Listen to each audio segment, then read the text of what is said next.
जय जगन्नाथ। ମୁଁ ଆଶା କରୁଛି ଆପଣମାନେ ସମସ୍ତେ ଭଲ ରୁହନ୍ତୁ। ଆଉ ଏଇଥିପାଇଁ ମୁଁ ଆଜି ଭିଡ଼ିଓଟା କରୁଛି ଯେ 2024ର ଆଜିର ଦିନ ଲାଷ୍ଟ ଦିନ। ଆପଣମାନେ ତ ସବୁ ବାହାରେ ଯାଇକି ଭୋଜିଭାତ କରୁଥିବେ।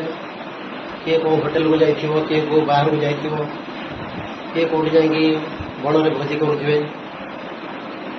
ସାଥିରେ ବି ଆପଣମାନେ ଯେଉଁମାନେ ଗାଡ଼ି ନେଇକି ଯାଇଥିବେ, ମଦ ପିଇକି ଆପଣମାନେ ଗାଡ଼ି ଚଲାନ୍ତୁ ନାହିଁ। ଯଦି ବି ଗାଡ଼ି ଚଲେଇକି ଆସୁଛନ୍ତି ଆପଣମାନେ ଗାଡ଼ି ସ୍ଲୋରେ ଚଲାନ୍ତୁ। ଆଉ ଗୋଟେ କଥା ରହିଲା, ଗାଡ଼ି ଚଲେଇକି ଆସିଲା ବେଳେ ଆପଣମାନେ ହେଲମେଟ୍ କମ୍ପଲସରି ପିନ୍ଧିକି ଆସନ୍ତୁ। ଆପଣମାନେ ଫ୍ୟାମିଲି ଛାଡ଼ିକି ଯାଇଥିବେ, ମା ବାପାଙ୍କୁ ଛାଡ଼ିକି ଯାଇଥିବେ। ମା ବାପା ଚିନ୍ତାରେ ଥିବେ, ମୋ ଛୁଆ ଯାଇଛି ବାହାରକୁ ଭୋଜିଭାତ କରିକି ଖାଇବା ପାଇଁ, କେମିତି ଆସିକି ଭଲରେ ପହଞ୍ଚିବ। ସେଇଥିପାଇଁ ମୁଁ ଆପଣମାନଙ୍କୁ ସଚେତନ କରିଦେଉଛି। ଆପଣମାନେ ବାହାରକୁ ଯେମିତି ଯାଇଛନ୍ତି ଭୋଜିଭାତ କରିକି ଖାଇବା ପାଇଁ, ଖୁସିରେ ଯାଇଥିଲେ, ସେମିତି ଆପଣଙ୍କ ଫ୍ୟାମିଲି ପାଖରେ ଆସି ଖୁସିରେ ପହଞ୍ଚନ୍ତୁ।